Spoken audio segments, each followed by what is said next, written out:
Hello and welcome back to Are You Serious? Well, we got our Q&A. Now, I had posted on Twitter, and if you're not following me on Twitter, I post on occasion. I definitely post anytime I upload a new video, so if you're not getting notifications, that would be a good place to check. You don't necessarily have to have an account on Twitter. Anyone can go and look at posts on Twitter. If you just wanted to go to my page and save it to your favorites, you can pull it up at any time and get new updated information. So you don't necessarily have to have an account. Just wanted to let you know about that. So on Twitter, I had posted the definition of candid because Ms. Chantal, Mrs. Al-Rafi, well, actually in Islam, we don't take the husband's name, but, you know, I don't know really what we're doing here. If it's Islam, if it's, I don't know what's going on. So I don't know even what to call her. Chantal had put on her community tab a request for questions for a Q&A.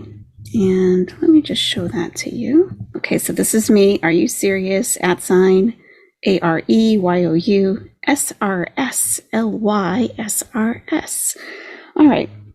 So here's her community tab post. Hi, I'm planning a new series for this channel. Our couples channel is a more wholesome channel, but I want to know some topics or questions you may have. I will not answer hateful questions or about certain drama of the past. But if you have questions you want answered, leave them below. I want to keep up doing recorded videos as well as streams. Okay, are we doing live streams? Are we not doing live streams? What? I mean, can you figure it out and let us know? So this is her photo. She posted candid Q&A. So I tweeted this and got the official definition, probably from dictionary.com or something, of candid. It's an adjective. Truthful, straightforward, frank. As in, his responses were remarkably candid. This word is similar to frank, outspoken, forthright, blunt, open, honest, and truthful. So do you think that that's what we can expect in this Q&A, answering your questions part 1? Oh, well, let's check it out. Let's see. I mean, I think I already know, but I don't even know if I even have to watch it. But I am interested in the questions that she chooses and the answers that she gives. So let's take a listen. That I wanted to do a Q&A, just give you guys a chance to ask me some questions, and so I thought I would do that today.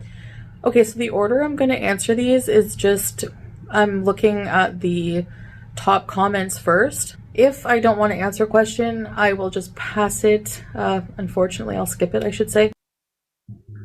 You know what would be really good for your channel or your channels in terms of subscriber growth, in terms of views, if you just literally answered every single question that was left for you in the comments. And even if you answered it in a kind of a snarky way, that would be far more entertaining than this sanitized, you know, you choose the questions, you record the answer. You know, it's like, no one, I'm sorry, but no one wants to see this. Everyone, you know, we already know what's going to happen here. You're going to choose the most positive or vague questions possible.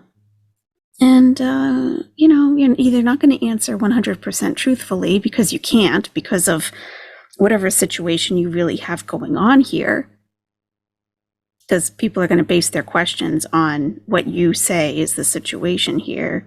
Is everyone reading between the lines? Or, you know, I don't think I really have to, you know, the situation may not be what it seems. So people may be asking questions on how it seems. So you're not going to be able to be truthful in that regard. If it's that. Yeah, but just picking through questions, that's, you know, that's kind of what we're expecting. It's not what we want, though. It's not what we want. I can see that she is filming with the iPhone, but I don't know why it's in 1080. It is pretty up close, though. You know, I mean, I wouldn't be filming in 4K with it that close to my face. No, you know, you want me in 4K? There might be a little bit of a smoothing filter. Just saying. Hey, I'm about 9 or 10 years older than Chantal. And I mean, I wouldn't, so I can't say that I blame her at all. All right, I'm going to pause here for a minute because I want to explain that I know. Why are we already so this is okay, this is a recorded video. This wasn't live. This is recorded. So if you have something to add after now, you see people do this in vlogs and things when they're out and about, like, all right, they're at the beach or something, and they're answering questions while they're sitting at the beach, and then she goes home to edit it and she's like, oh, I meant to say this. That's when you could do a voiceover. Like, you're not going to go all the way back to the beach just to say something different, but you're literally sitting in your apartment on the sofa. So you could have gone back and just refilmed this part to say what you actually wanted to say instead of filming an edited voiceover. I posted on my community tab that this would be a candid Q&A, meaning I would open up a bit more, which is what you guys are used to me doing. However, while I was editing, I realized that there's some things I just really am not comfortable talking about. Then why did you put out a post saying that you were doing a candid Q&A? It's not candid. Just from a business perspective concerning your channels, I would, if I were you, take it or leave it. I would think things through before making announcements. On other channels that I've had, I have absolutely thought of, like, I'm quitting, I'm not doing this anymore. I don't make those announcements until it's absolutely final, and I don't think I've ever actually made that announcement. I take a little break, I take a step back, because maybe in 2 or 3 days, I do want to keep going, and I don't want to put my audience through that. I have to deal with my own thoughts about things or feelings about things. I don't need to project that onto my audience and have them wonder if I'm coming back or not. That's not fair to them. Not only that, Chantal, every time you do that, you lose subscribers because people get sick of it. Just saying. So I really want to keep a lot of privacy for myself. So I'm going to answer more general questions, things that I'm, in general, I guess, just comfortable answering. So if I omitted your question, I apologize. I thank you for asking it, but there are some things I'm going to keep to myself for my own good, my own mental health and well-being. Thanks for understanding, guys. Like I said before, answering just all the questions, you could have gone down and say, some questions you can answer part of. You can say, well, I can say this much about this, but as for, the rest of your question, I am trying to keep things like that private. At least you'd be acknowledging the people who took the time to write you a comment. It's just, it might be too personal, or I just don't want to answer it. But there's a lot of things that I want to keep private in my private life. Something I know that you guys are still not really used to, but maybe someday you will be. I'm still getting used to it too. I have a motor mouth. I'm an open book, you guys know. So just a note also, whatever questions I don't get around to, I will do this in a series. So you can go ask questions if you want. The post will still be up, but I'll do a little series of it. So if I don't get... Why would people want to go back and write their questions when you've already said that you're not going to answer the questions that you don't want to answer? Why would people even bother to? What? Are you watching? Do you watch your stuff back again, Chantal, before you post it? Or do you watch it again after you post it? If you don't, I would recommend doing that and try to take yourself out of the equation and just watch your video as if you're not you, as if you're just a random viewer. And try to react to your own stuff. React just like I did. Why would I want to leave you a comment when you're picking and choosing anyway? You're not going to read my comment, so why should I? You're putting work back on your audience, asking them to leave a comment and ask you a question. But you're also telling them, by the way, putting in the time and effort to do that, no matter how small, isn't going to be acknowledged or rewarded with an answer, but it gives you something to do for my channel, for engagement. That's how it comes across to me. Very selfish, very it's like you're putting the success of your channel off onto other people and not taking responsibility for your own success or failure. Get around to your question in this one. It might be in the next one, okay? So, Taliu asked, would you ever take classes to prepare for a different line of work? Oh my gosh, I've been out of a real, like, I guess, real job, you know, a conventional job, since 2000, maybe 16 or 17. And, I don't even know, like, how that would be. Would I be opposed to going back to school, though, and learning, like, a new skill or something like that? No, I wouldn't be. At the point I'm in my life right now, I feel like I have so much to take care of. And I know it might sound like for people who don't really believe in God or anything like that, I believe in destiny, you know, through God. And I think that he has a plan mapped out for me. And I think me not being in a traditional job right now, I couldn't handle. You know, I think that I have the ability to do something that I love, and that I can just kind of still have the time to focus on my well-being. I feel really blessed for that, but I feel What? What? Okay. What?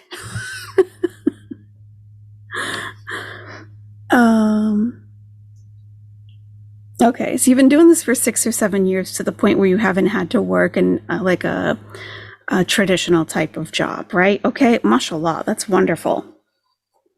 However, is your channel enjoying the same success that it did before, where you could afford to have this as your sole source of income? My guess is probably not. Probably not. And where you're saying that, you know, you believe in destiny, that God has a plan for you, of course that's true, but we also need to make things happen for ourselves. And when you're praying for, you know, to have this spare time, to, you know, to have this time in your life to be able to work on your mental health, do you feel that you're using that time appropriately? I mean, you're very fortunate to not have to work a traditional job. And there are a lot of people struggling with mental health who do work 40 hours a week plus and are struggling with mental health. And if they were given the opportunity to take even a month off to deal with their mental health, they would be on it in a heartbeat, working on it every single day, enrolling into a program, going to therapy, getting stuff done. And you're saying that you have the time to work on your mental health, but that's not reflected in your behavior whatsoever. Not at all. Not at all. So all of this, like, yeah, I don't know how it would be to work. Yeah, I guess I could go to school, you know, but it's like you can see in your eyes that that's like such a foreign concept. Like you couldn't even imagine yourself doing it. But that's okay because you need the spare time to work on your mental health, which you're clearly not doing. Anyone can see that. And I'm sorry, you're not going to tell us that you are. You're not even filling your medication. I mean, come on. feel also like I need it. Like it's not like I feel like all of this time that I don't have spending on a normal job, I say normal for lack of a better term, any way you earn money to me and any way that you pay your bills or support yourself is a job in my opinion. And it takes all kinds of people to do all kinds of jobs to make the world go around, right? So, but learning new things and everything, if I'm at a place in the future where I'm super... I don't know what she really meant by that. I have a feeling, but I don't want to assume. I want to listen to that again about the, you know, different jobs make the world go round or whatever. People to do all kinds of jobs to make the world go around. Any way that you pay your bills or support yourself is a job in my opinion. And it takes all kinds of people to do all kinds of jobs to make the world go around, right? So, but learning... Tell me how you guys are taking this, okay? That there was an edit right before she said that. So there was something leading up to that she cut out. Now, a job that Chantal does right now isn't a job that makes the world go round. It's not providing a service, a function. If she dropped off the planet today, the world would still go around.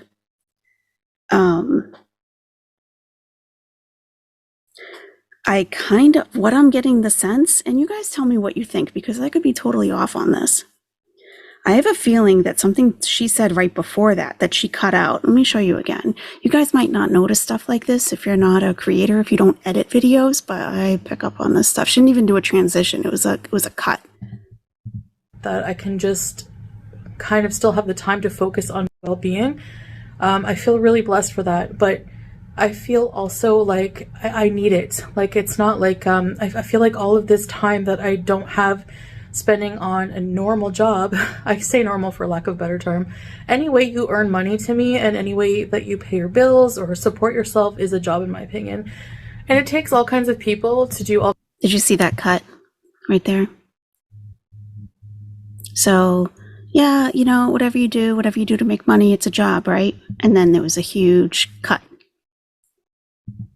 Like, I need it. Like, it's not like, I feel like all don't have spending on a normal job, I say normal for lack of a better term, any way you earn money to me and any way that you pay your bills or support yourself is a job, in my opinion. And it takes all kinds of people to do all kinds of jobs to make the world go around, right? So okay, so that cut right before that, she cut something out that she said, and then left in, it takes all kinds of people or jobs to make the world go around. I got the sense that she is speaking of like that what she does for work is above other people.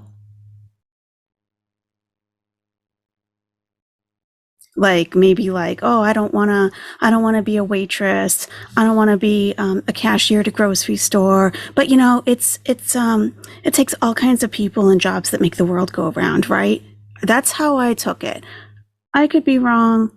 I'm not sensitive about the issue because sometimes, like, I have a feeling about this, so I might like take it a little more than other people. I always check myself for that. When I have a reaction to something, I always check myself. Is that a sensitivity to me that I'm reacting to? I don't have a sensitivity in that area. I have done all kinds of jobs, all kinds. But learning new things and everything, if I'm at a place in the future where I'm super healthy and I'm just in a really good place, maybe, you never know, inshallah. Like, you never know. If I'm super healthy or in a good place, why do you have to be super healthy to have a traditional job? There are plenty of people who are in poor health who have to work those traditional jobs and do. Maybe they need health insurance. Maybe they're a one-income household. If they don't work, everything falls apart, and they're not in the best health or in the best place in their life.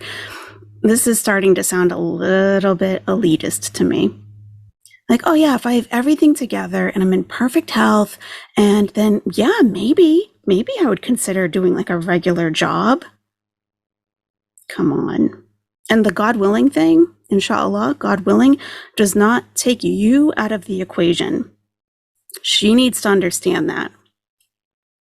We say that in terms of something happening in the future that we say will happen. Like today, I'm going grocery shopping, inshallah, God willing. You still have agency over your life, the work that you do, your activities, your behavior. This isn't just like, you're not like a pawn in some big matrix game. You have absolute control over your life. You're the one that needs to make the changes. it could happen. Thank you for the question.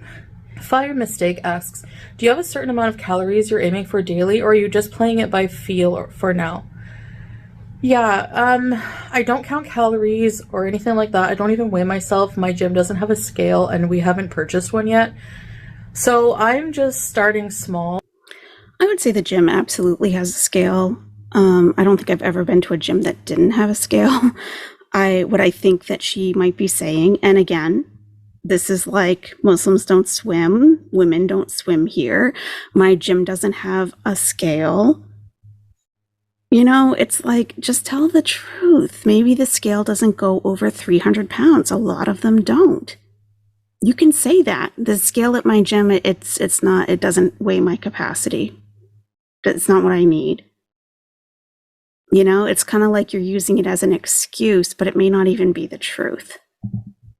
Well, for me, that's usually how I do it, through like a process of elimination, I guess. So I just, right now I'm starting by not drinking soda and not eating fast food, and going to the gym. I've been going at least 5 times a week is what I'm aiming. But when did you start going to the gym? Wasn't it like at the most 2 weeks ago?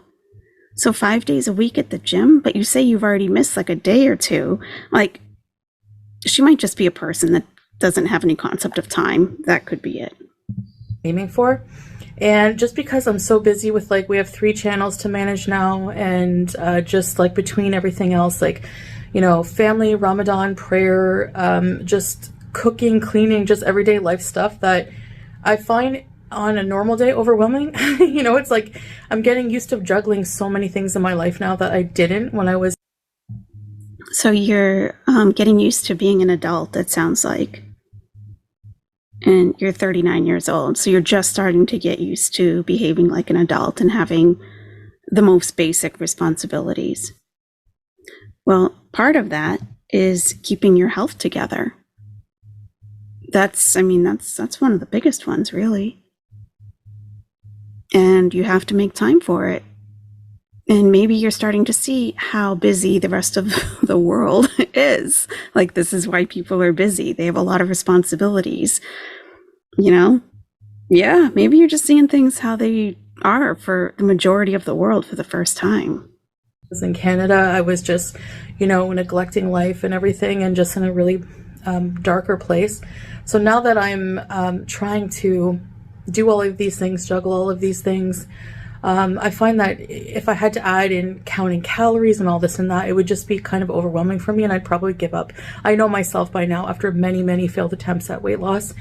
So I'm just taking it easy for now, and once I get the hang of things, you know, then I can try to add in those kind of things, keeping track. But I generally just kind of stick to whole foods and portion controlling as much as I can. You know, like you see us ordering out those big plates of rice. Well, I don't think the rice itself is what's bad. I think it's how much you eat of it, because if you look at I don't even know what to say. Just some basic nutrition. I mean, if you're going to take a class, maybe take like a nutrition class or something, you know. But obviously, you know, she's almost 40. She's probably been overweight the majority of her life. She hasn't bothered to look into nutrition at this point. So, you know, and I have to say, if you know how you are when you're trying to lose weight, maybe everything that you've tried up to this point, if it hasn't worked, maybe try something different. Many nations, many countries, many populations, whatever you want to say, some people eat rice 3 times a day in some countries. So it's just yeah, that's true. If you let's take Japan for example.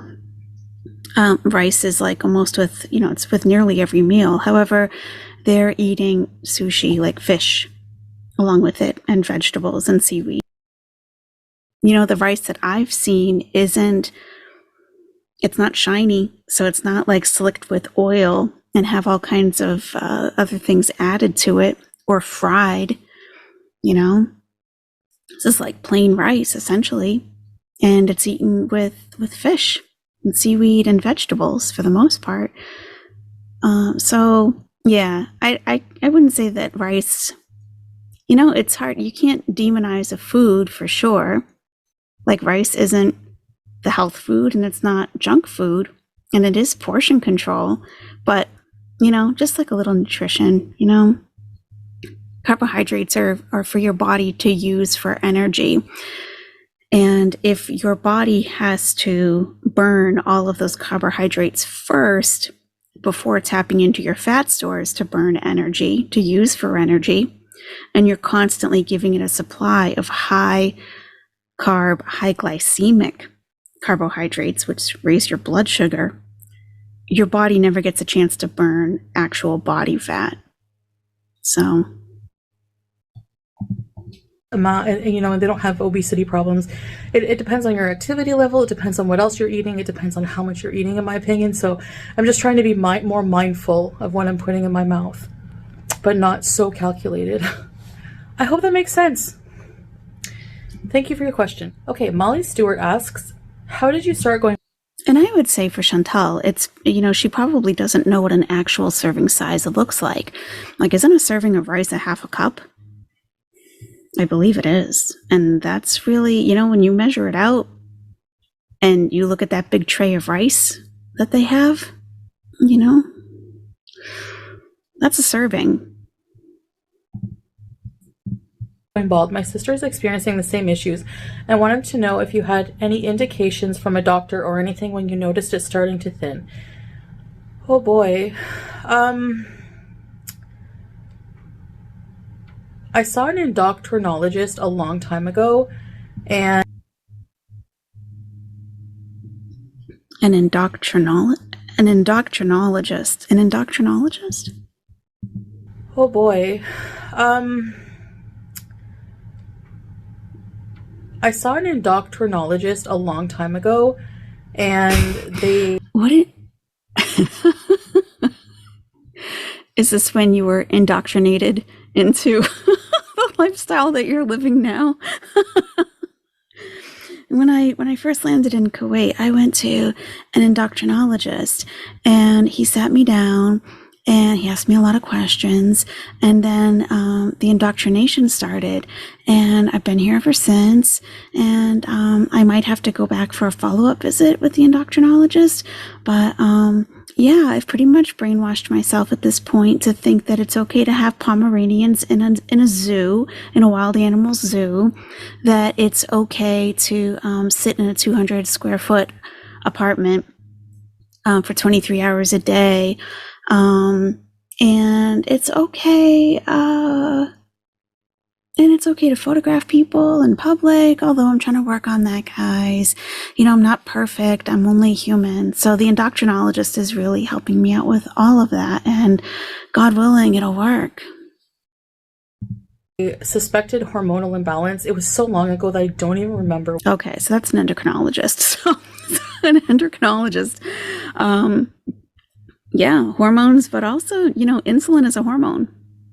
So, yeah, I don't know if you were seeing him for diabetes or, thyroid, could be thyroid also. A lot of different things that they specialize in. But you saw the endocrinologist a while ago, and you shaved your head like it was more than a year ago now. I really didn't realize how long I had been watching Chantal. It really didn't feel like that long, but I was there for her birthday last year in Cuba. And I think I remember the person who told me about this about Chantal in general. That was when Crackhead Olympics was going on. And she was like, "Oh, if you need something to watch, this is like unbelievable." I think so that was over a year ago now. But she had already shaven her head at that point, I think, when I started watching. So, if she saw the physician way before that, this is just, another case of just not looking after herself for the most basic things. If my hair was getting to the point where it was so thin, I felt that I should just shave it off, I'd be at the doctor ASAP. Like, do I have a nutrient deficiency? What's going on? Do I have alopecia? Like, there can be solutions and treatments depending on what the problem is. But if you don't bother to follow up, then you're just going to stay the way that you are. For what they said to me, honestly, I should have kept notes, but you know how I'm not organized, especially with health. So the endocrinologist gave you some idea of what could be happening, and you didn't pay attention, or you didn't understand and didn't follow up with questions, And it sounds like you definitely didn't follow up with any kind of treatment or advice given. So, with people like this who have, for some pretty significant problems where you're like, wow, but then you listen to them talk and it's like, oh, so the solution is probably out there for you, but you're not willing to seek it out. You'd rather put a scarf on your head and start wearing abayas, maybe just get the hair regrowing again. Then we'll see if you're still going to wear this, which you could if you're still Muslim. Health things. Inshallah, that will change. But I don't know. I just noticed maybe in like 2010, my hair started really just getting thinner and thinner. And I noticed somebody made a comment on it, started making comments on it, and it made me insecure about it at the time. And, I think maybe a few years later, they came out with that like hair powder that I noticed, the kaboki, the hair fibers, and I started using those. Honestly, I think it's a combination of things for me, if I'm being quite honest. What I think is that it's just like, when I had my hysterectomy, that probably didn't help with the hormonal issues. I think it's a mixture of hormonal issues. Also, being obese, factoring that in with having such a poor diet for so many years of just eating fast food and hardly enough fruits and vegetables and vitamins and minerals. If you lack nutrition in your body, I don't know how you can expect to have a full growth of hair. Although some people do, mashallah, but I'm not one of those people. Also genetic. A lot of my family members, even female family members, have hair thinning. So yeah, my mom has a little bit thicker hair than me, but her hair is pretty thin as well. So I have been taking steps to improve that. I've been taking daily vitamins, biotin, a B complex vitamin. Okay, but you don't know the cause of your hair loss. Okay. Okay. If it's hormonal, vitamins aren't going to help. You don't know if it's a nutrient deficiency because you didn't listen to the endocrinologist or the endocrinologist. You don't know what the cause is. So you can take all the vitamins in the world, you can overdose yourself with vitamins and still not grow any hair because you may not even be addressing the root problem. So this is, it's not frustrating to watch. It's just exhausting, kind of, because it's like she's going to try to throw all these solutions at a problem that has an answer, but she doesn't know what the answer is. It could possibly be fixed in a simple way. She has a lot of issues going on, and just taking, a dartboard and just any given day throw a dart and see, should we try supplements today? Should we try a hormone replacement? You don't know what the problem is, so you don't know what the solution is. Zinc, vitamin C, a lot of vitamin C, vitamin D. I've also been taking collagen peptides, and the collagen peptides, I notice that already the skin on my body is feeling a lot more firmer in places I was worried about before. So I've been taking it I started taking it when I was in Canada, I think. I don't remember. But I don't know if it's like mind over matter. It might take a little while longer to notice results. But for me, I already noticed results, and I already noticed my hair coming in a bit more. Yeah. I don't know. To me, I think, and I did read that the collagen is a good supplement to take, and it actually has been proven to work. There is actually scientific evidence that it does work. And when you ingest it through the powder that I use, it actually stays in your skin for up to 2 weeks. So I've been taking it every day with some tea. And I know some sources say that it will be destroyed by the heat, but actually it can sustain up to 300 degrees Celsius, and water boils at 100 degrees apparently. So actually, I think it's okay. I've been having it in tea. It's actually flavorless, even if you put it in water, and it dissolves pretty easily. The Hare and the Fox, hi Beezer, asked, is it quiet when you sleep or do you hear any traffic like stuff? No, I don't hear any traffic because we are not on a main road. It's pretty quiet other than if we're in the living room. We can sometimes hear people closing their doors. We can hear, kids and things like that. You guys have heard in my live streams. But when we're in the bedroom with the door closed, we don't hear anything at all. It's actually very quiet. Thanks for the question, guys.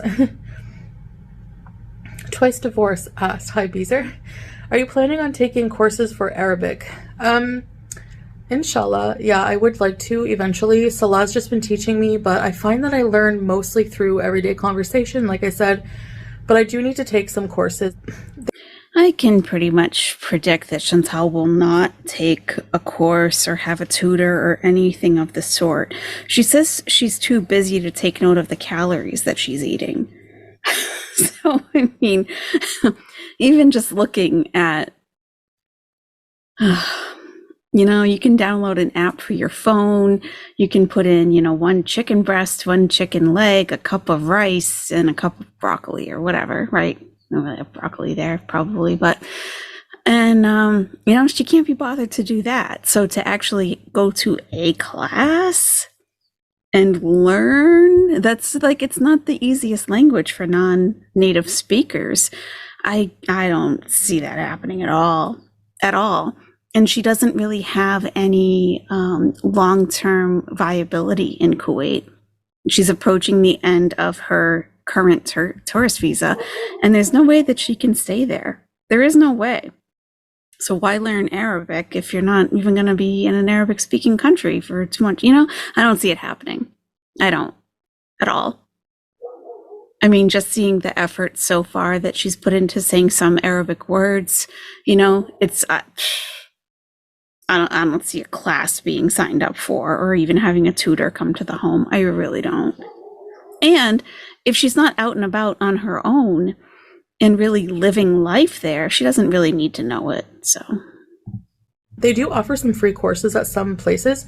So again, I've just been so busy on so many other things that I haven't even really had time to think about it. But thanks for reminding me. From Hi Beezer asked, would you say there's room for critics' reactors as long as they aren't hateful? It's your channel life, so it's fine if you say no, obviously. I used to be what you would call a hater, but then I really took notice of how vile some of the hate was and decided to change my ways. I think there's room for people to not like you, but bullying and interference in your real life take it too far. And I don't know what to think of this. Do you guys know this person? Thank you for your question. Decided to change my ways. I think there's room for people. Squeaky From. Do you guys know this person? Or is this another sock puppet account? A sock account or a sock puppet account is basically, if you put a sock puppet over your hand, you're disguising your hand as your hand and pretending to be a different character. So that's what a sock account is, or a sock puppet account. Like, you're just pretending to be someone else. That's all it means. I don't really get this. Used to be a hater. You become a hater for a reason, though, because of this person's behavior, how they treat people, how they treat their audience, things that you've observed. And so you start watching reaction channels that critique her, and some of them are pretty hateful. I've listened to some and I'm like, there's something more going on there, I think. And I can see being turned off to those types of channels where you're like, yeah, I don't need to be that vicious. I just want someone to call out what she's doing, essentially. And if something like that, watching something like that makes you then become a Chantal fan, I don't get that, because there's really so many more. There's so many more channels out there that just do a fair critique of her and a little gentle ribbing. Like, they joke with their audience a little bit. Like, it's more like clean fun. Like, yeah, okay, we all know what we're dealing with here. So it's like, but it's not like hateful. So you can watch those channels instead. I took notice of how vile some of the hate was, and it is. I've heard some of it. You know, if that's what you're into, if that's what you want to fill your time with to listen to, that's, that's your personal choice. I don't listen. I can't listen to it. It gets to a point where my ears can't take it. I just turn it off. I think there's room for people not to like you, right? But bullying and interference in your real life take it too far. Well, I disagree also with the term bullying when it comes to a 40-year-old woman. I do. Because there are 14-year-old girls in school who are being bullied, who have a gang of girls her own age that make fun of her, that tease her, might do something to her on the school bus. They harass her on social media, and she's helpless because she has to go to this school day after day. Chantal is a 40-year-old woman, 39 years old. How do you bully a grown adult who can step away at any time, has complete agency over her entire life, and worst comes to worst, she can just block the people? There's an option in YouTube when you go through like your homepage, you can choose to stop receiving suggestions from a channel and you'll never see that channel again. Obviously, she's not going to do that. She wants to know what's going on. But bullying, I really object to that term when it comes to grown-ass adults. You can log off, you can, now the interference in real life is another story. That's another story. And where it comes to Chantal, she's a lol cow. And again, Chantal, cow does not mean the size of a person. It's the ability to milk content from constantly. You never dry up your supply of content. So we milk it. That's what it comes from. But with a lol cow getting involved offline, they call that cow tipping. That, I agree, there's no room for that. That's just there's some underlying issues, I think, for people who decide to do that, who take steps to do that. And I think that should be examined, probably by the person themselves, if they choose to. But,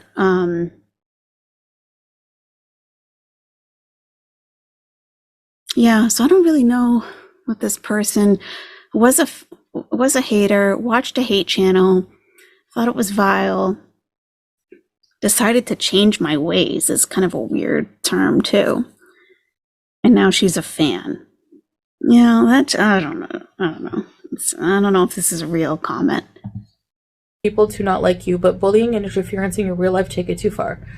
And thank you for your question, CM Punk. Thank you for your question, Salah.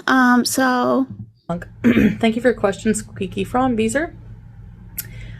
Yeah, of course. I don't have a problem with constructive criticism.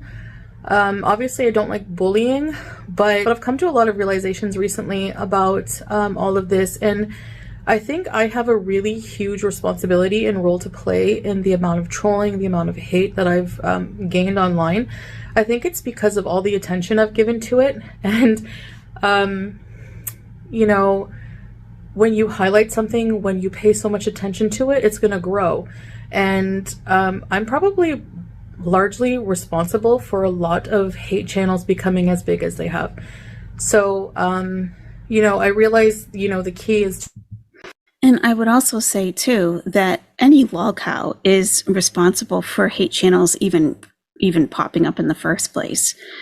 When these types of creators shut their comments down, when they delete comments, when they restrict their chat to members only, you deprive people of a way to speak, to communicate their frustration, their grievance, whatever, right? Whenever you try to stifle a person and what they want to say,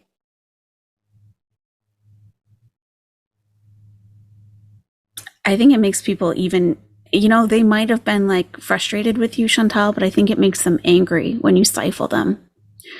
If you were upset at someone and you wanted to tell them why you were upset, what you think, and they just shut you down, just stuck some duct tape over your mouth.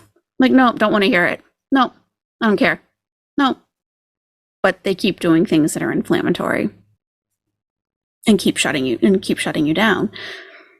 That's how hate channels, in my opinion, that's how they crop up in the first place. They need the desire to express themselves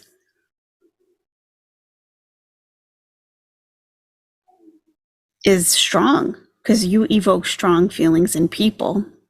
And when you cut off that ability to communicate how they feel, they're going to find another avenue, and it's not going to be your channel. So I think you're responsible for the majority of that. Do me and ignore the rest. And that's what I'm going to try my hardest to do. And how I do that is just by not watching it, not looking at it, not reacting to it. People are always going to hate, right? The classic saying, haters are going to hate. There's nothing I can do about that.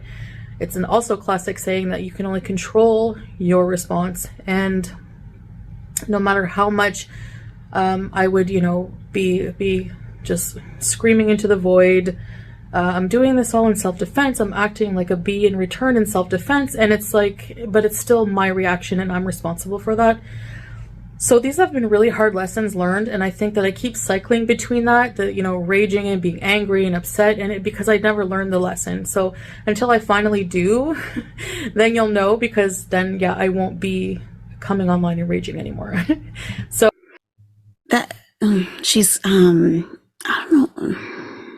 It's the way she's saying that she has recently learned these lessons, but until she learns her lesson, she's going to continue to do that. I don't what? Have you learned it or not? You've recently learned it, but you haven't yet because you're still reacting. Like, well, what? I don't know. So, but yeah, I do know that there's always going to be commentary, and I think that commentary, constructive, analyzing content in a constructive manner is very important. When someone puts something out, talking about it in a way that brings up ideas and talking points is important. We're human beings. We like to analyze. We like to criticize. We like to rationalize. So for people to try and rationalize my behavior and all this and that, I think it's normal. And no, I don't have a problem with that. But you don't have a problem with that? You don't have a problem with that? Oh, okay. Okay. As long as it's the type of criticism that you want to receive. Well, happily for us, that's not the way it works. That's not the way it works. It doesn't even have to be constructive criticism. Some channels will choose to give, some fair criticism, and, but, we're not school teachers grading your project. We have our own personal perspective that we're coming from and viewing your content and what we think of it and what you're putting out into the world. YouTube is a private company. There is no freedom of speech within YouTube, contrary to popular belief. They do have some limitations, more and more as each day passes, it seems. But as far as commentary, just saying what we think of your content is in fair play. And you can't shut down channels for doing that. And you should consider, I would think in Canada you have a fair amount of freedom with what you say. That you can criticize your government, you can say pretty much what you want without, some serious harm coming to you. And that may not be entirely the case in Kuwait. So if I were you, and maybe you'll realize it when you go back to Canada in a few months, that the ability to speak out is something that you should never take for granted. And if I were you, I wouldn't want to try to stifle anyone from just speaking their mind, no matter how much it hurts you or embarrasses you. The right to speak your mind is a fundamental human right.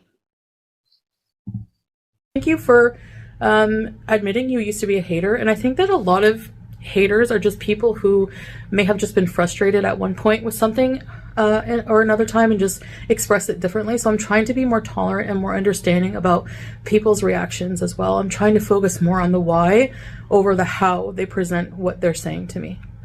Okay, Dr. Agathon Carver, used to be a beezer. When is the next open chat? I'm not going to be doing live streams for now, but to say I'll never have another open chat, I don't know. But I am enjoying doing the recorded content because it allows me to reflect more on what I want to say instead of just being so impulsive, and I think that's really healthy for me at this time.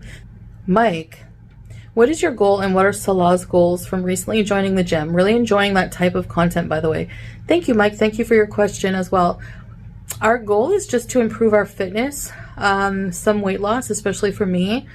And as you can see, we're starting pretty slow at the gym, but you have to kind of build it up. You don't just want to go in and start lifting like 250 pounds of weights and, right off the bat. So it can be damaging to your muscles. So we just want to improve our fitness level. Also mental health. I find my mental health is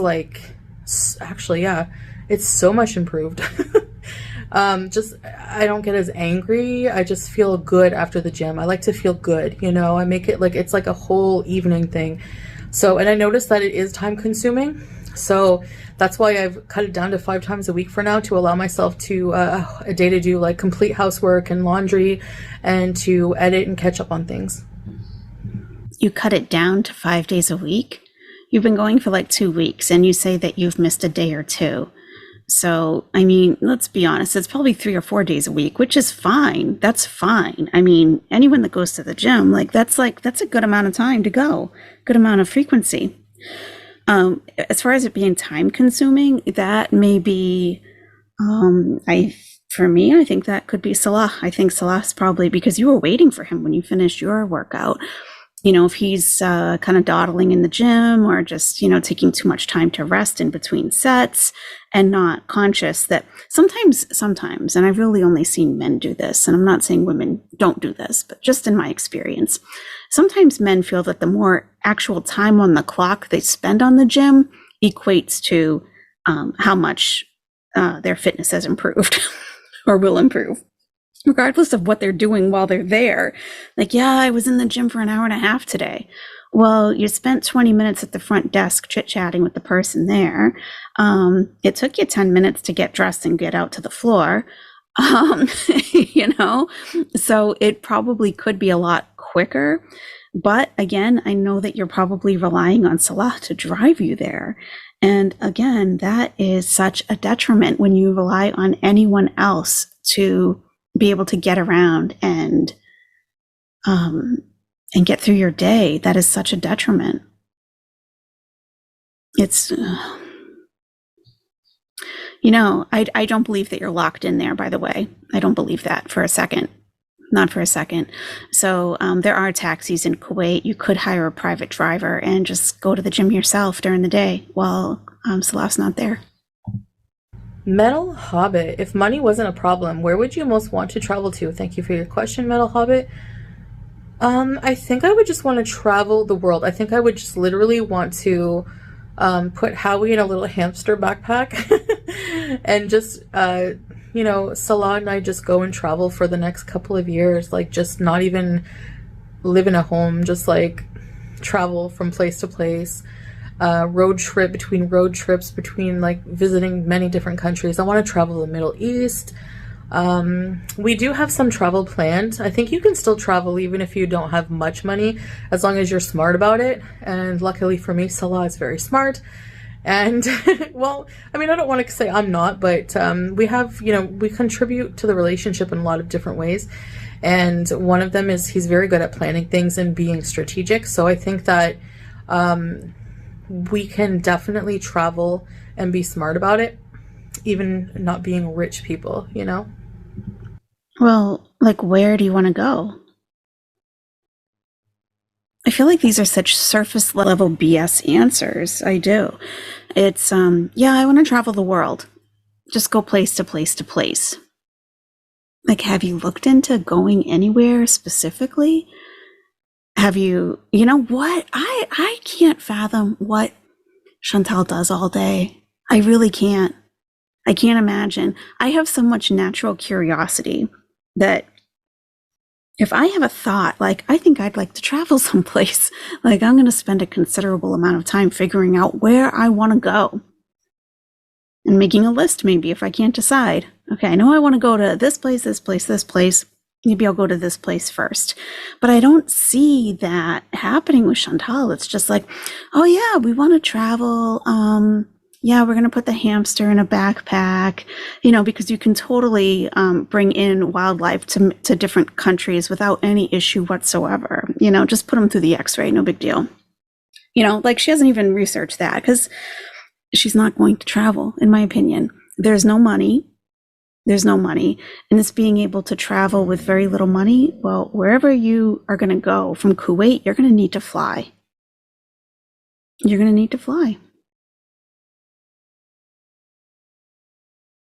And you need to buy 2 seats. So you have to buy 3 airplane tickets. You got to continue to pay the rent on the apartment that you're staying in now. Oh no, you said you don't want to have a place to live. So you're just going to be, yeah, that's fantasy talk. That's really fantasy talk. And, where you don't have time in your day to write down that you ate half a chicken, are you really going to be able to get on a plane, go to another country, either rent an apartment or stay in a hostel, which believe me, you're not going to like. And you still have to make money while you're there. So you're going to be filming content and editing and uploading while you're doing all this. It's like, it's such BS surface level. Oh yeah, we're going to travel. Yeah, of course. Oh my God. Like, nothing has been thought through on any kind of adult level. What is your biggest regret, Minto Angel? Honestly, I think that not reverting sooner to Islam, just completely not acknowledging God as a presence in my life in general has, been detrimental in so many ways when I look back on my life. Believing in God has erased a lot of angst, a lot of worry, a lot of doubt, a lot of things in my life, a lot of despair. I know why I'm here now. I mean, we are all God's creatures. We're all perfect in that way, but that's what I mean by that. I'm still figuring out what God wants from me here. Maybe it's just to give messages to people. Maybe it's just to enlighten people in some way or share my story with people. And I'm already doing that. So what's the story that you're sharing? If you had to put it in a nutshell, if you had to present to an editor a paragraph about what your book is about, your life book, the story that you want to share with the world, what would it say? I grew up in this way. As a young adult, I did this. I had these relationships. And in present day, I'm on a tourist visa in a country that doesn't allow people to overstay visas. I showed you in a video how many expats got arrested for overstaying their visa. I mean, and you're a public figure on YouTube. Like, they're going to find out. And that you haven't told us your story about Salah and how all of that happened. So you say you're telling your story. I really, like I said, I've been listening, like watching Chantal very casually for over a year now. But it was when all this happened, like, oh, I'm wearing hijab, but I'm not Muslim. Oh, I'm moving to Kuwait. I started to tune in. Like, what is she saying? Like, okay, she has no idea what she's doing or what she's getting herself into. None. And I've been listening carefully ever since then. And then, of course, getting increasingly frustrated. And then I feeling the need I had to create this channel to help debunk some of the stuff she's putting out there. Because it's damaging. It's damaging what she's putting out about the culture, about the religion. Even the country of Kuwait is very, like, she needs to, just whatever. But we don't even know the story. You say, like, maybe your purpose here is to tell your story. Well, why are you in Kuwait? We know he's not your husband. Let's be real. Even if he's your husband on paper, like you went to the court, are you really in a romantic relationship with this man? Come on. anyone who has been in any kind of romantic relationship can see that that is not the relationship that you have. I'm sorry, you're not fooling anyone. You're really not. So you've been chatting online in Canada to foreign men. And, I've seen you talk about other men before. And like usually you start to hear kind of a history of this guy. Like, oh, I started talking to him. And, over time, you start to hear about these people more and more. Well, Salaka just kind of like crept up on us all of a sudden. And it's like, yes, I'm in love. And it's like, what? Who's this guy? No one knew who he was. You hadn't really even discussed him very much.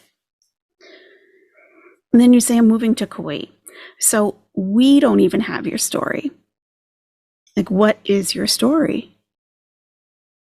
If you feel that that's your purpose here is to tell your story, you got to tell it. We're not psychic. We can't look into your head and see, what's actually happening. And where you do have to return to Kuwait in June, what's going to be the story when you get back? Because whatever arrangement you have with Salah, I'm sure it won't be continued. I don't know. Hey, I don't really see it going further, especially if you're not married. I don't see it going further. It's clear to me what's going on there. People have theorized that he's scamming you. He's a romance scammer. I don't think that's the case. He doesn't even really pretend to be into you. Romance scammers like laid on thick. I've done some study into that. They lay it on thick. And I don't see that he's doing that or has done that even. He's at a distance from you, emotionally, mentally, at a distance. So I don't believe that theory at all. I think you have a mutual arrangement with each other. And I think that it's not working out. And in the meantime, you're telling your audience this big lie about, yeah, we're going to travel with our hamster. And, I have never understood Chantal's motivations. And sometimes you just can't understand some people, right? But I get the sense that she watches different vlogs, couples vlogs, expat women vlogs, and then copies it.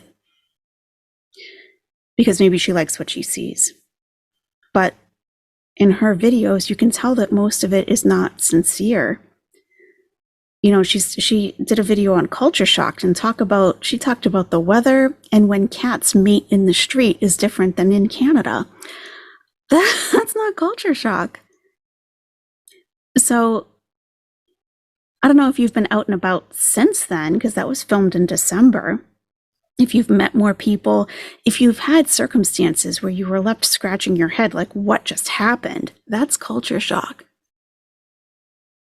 And I mean, everyone else in the country knows what happens, but you don't. That's culture shock. That's the kind of thing, if the sincerity isn't coming across.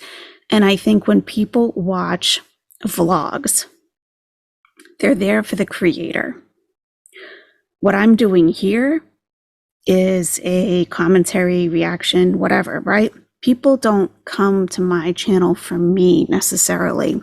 If I go off and start a completely different channel, most people are not going to follow me. In your case, Chantal, you are the personality, you are the channel. So people are coming here to watch you. But when we're coming here to watch you, we're just getting this fake, everything's great, I love him so much, he gets me pickles, and here's 10 pounds of rice, and I didn't eat all of it. And yeah, we're going to the gym 5-7 days a week, and yeah, it's really great, and everything else is private. I'm not going to answer questions. When people watch a vlog for the personality, for the person, they also need to see a little bit of vulnerability. Like, they want to know certain things. Like maybe if you were insecure going to the gym, tell us the reasons why. Don't tell us that the gym doesn't have a scale. Tell us that the gym has a scale, but it's not enough to weigh you. That's what keeps people coming back, because they can relate to you in some way. And they also want to see how you're overcoming these challenges. We're tuning in for everything's perfect. Nothing's perfect for anyone in any situation. There's always going to be something that's a little off. And you can be positive and talk about your challenges. But this is why people are saying this is boring. You pre-selected the questions. You told everybody up front, I'm only going to answer what I want to answer. Everything else is private. But when you asked for the questions in the first place, you said it was going to be a candid Q&A. Then you're like, no, I take that back. But if you have any other questions, please feel free to write them. Why should we provide you with content? Why? You are the content creator. You need to create the content and bring it. And sitting on a sofa, taking questions from Beezers and answering these mundane questions it's not entertaining at all. Hopefully that gets me some good deeds in his book. But I wish I found God a lot sooner, because I think it would have really helped me in my darkest moments in life. Thank you for your question, Minto Angel. Okay, I'm going to answer this last question. Indica Brownie, yours is long, so I'll get to yours. I'm going to skip this one and get back and get to it in another video. I'm going to answer Tris and Maddie. Will Salah ever visit Canada and meet your family? Inshallah. Right now, that's not on the table. We have a lot of other plans we need to accomplish first. Like what? Like what? What do you need to accomplish? Like what? We don't really want to live in Canada. So if... Why not? Why not? If someday we do go back to Canada together, then it will be, to visit family, things like that. Or maybe staying there for a few years, but I don't know if we'll want to be anchored down there. I think,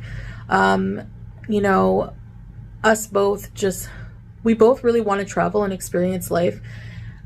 So it's not really something that we're thinking about right now. Obviously, I'm planning on being here for a good couple of years at least. So again, what's the plan for that? Let's say you have a Canadian women, right, who maybe want to move to Kuwait. Maybe like they met someone and they want to move there. This channel could be advising them how to do that. All of your potential audiences out there, you're not giving any audience anything.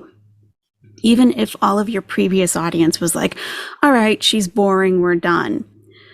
This current, phase, being whatever, a revert Muslim, being an expat Canadian, you're not really offering much to those audiences. It's like it's very bland all the way through. And, I don't see a foreseeable way for you to possibly spend a few years in Kuwait. You have like days left. And I hope you have a plan. You will not be staying there for years. I mean, Chantal, do you know how many channels, just out of curiosity, have Googled how to become a citizen or a resident of Kuwait? And have already told everybody, their whole audience, yeah, that's not going to be possible. I've done it. I don't see how it's possible. You don't have a work permit. You don't work there. Salah is not Kuwaiti. Even for Kuwait nationals, let's say there's a man that was born in Kuwait, has Kuwaiti parents, right? He's a Kuwaiti national. And you married that guy, it would still take you 12 to 13, 14 years to obtain citizenship. So you just getting off the plane from Canada and being like, yeah, so I have a YouTube channel, and this guy over here, we're going to go to the courthouse so we don't get arrested when we're out and about together. And hey, I'd like to move here. and I'll bring all of my Canadian dollars to your economy. And then she finds out the exchange rate. Like, what do you bring to the country? What do you bring? So we'll see. We'll see what happens in the future. All right, guys, so that was Q&A part 1. I will do another video like this in the future, as I said, the near future. I will try to do one maybe in a few days or something like this, and I'll try to answer all of your questions. I just want to thank all of you for asking the questions and being interested in my life. I realize that that's actually a really big gift, to have people interested in what you have to say, you know, even if it's not all positive. So, and also please check the description below for the links to our social media and our other channels. If you want to support us over there, it's greatly appreciated. So thank you guys for watching, and I'll see you in the next one. Bye, guys.